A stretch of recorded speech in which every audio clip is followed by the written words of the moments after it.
Good afternoon mga kamax. Here's the latest news brought to us by 95.9 Max News FM, courtesy of the Manila Times. The Philippine Institute of Volcanology and Seismology, or PHIVOLC, said the increased sulfur dioxide gas emission, coupled with high relative humidities of 79 to 91% and wind velocities of 0.5 to 2 meters per second over Taal Lake, is also likely to promote the formation of volcanic smog, or VOG, over the lakeshore communities of Batangas Province.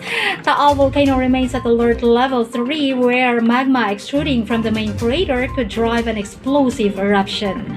In the past 24 hours, the TAAL Volcano network recorded 31 low-frequency volcanic earthquakes and low-level background tremors. With these, all activities on Taal Lake should not be allowed, according to PHIVOLC. As of 10 a.m. on Sunday, 1,015 families, or 3,903 individuals, had been evacuated to 16 evacuation centers, according to the Department of Social Welfare and Development, or DSWD, Calabarzon Regional Director Marcelo Nicomedes Castillo. And he said some evacuees sought temporary shelter with their relatives.